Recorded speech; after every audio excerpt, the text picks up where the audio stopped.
Hey guys, and welcome back to TechForce. So today we're going to be taking a look at the Roku Streaming Stick Plus, costing £50. Now, is this the best streaming stick on the market? Well, let's find out.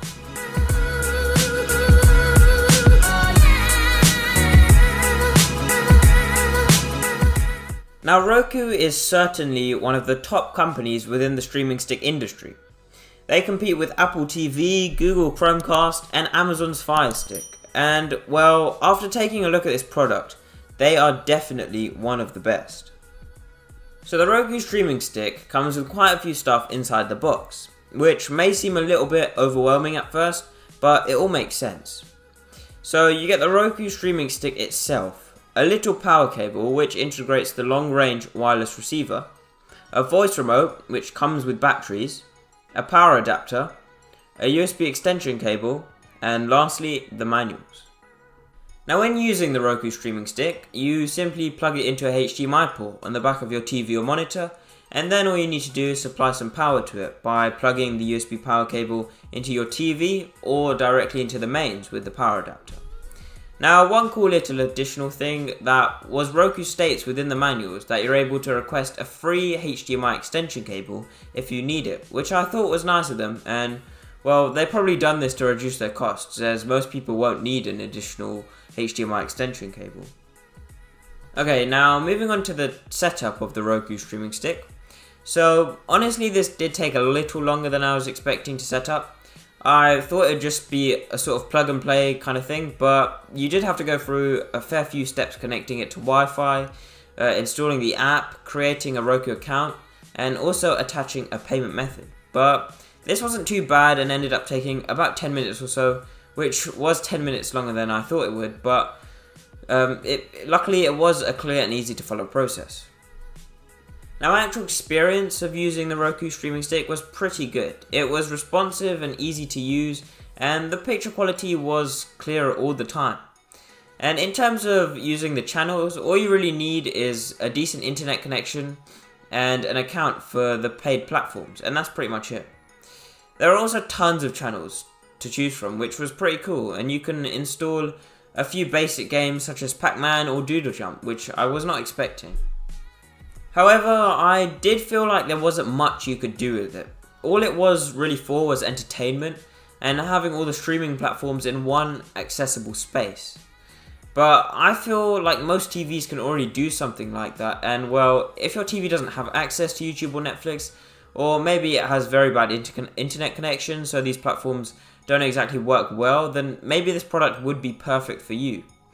Now, even if you wanted to buy a larger monitor, which is always cheaper than a TV, you could just plug in this streaming stick and give it TV-like capabilities, which is awesome and saves a fair bit of money. Okay, now the mobile app, which is actually very useful and completely free of course, can be downloaded on both the Google Play Store and App Store. And it essentially enables you to control your Roku account, and you can also use your phone as a remote, which is awesome, and it works seamlessly. And of course there are a couple of other great features, such as private listening and voice search. Voice search is actually available on the Roku remote as well, which is pretty nifty.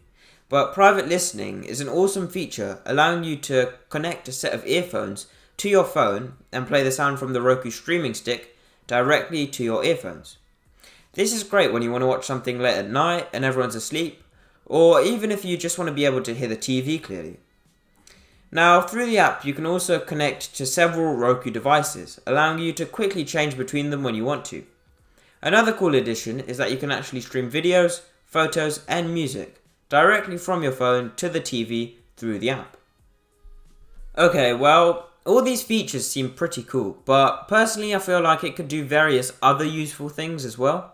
For example, Roku could integrate some sort of mirroring feature where you can mirror your phone or laptop display like Chromecast does. I feel this would be very useful and provides so many more entertainment opportunities.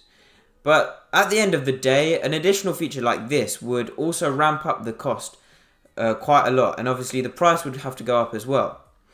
And at £50, this is priced pretty well, with its only competitor really being the Amazon Fire Stick 4K, which is priced exactly the same and comes with almost exactly the same features aside from having a dedicated app.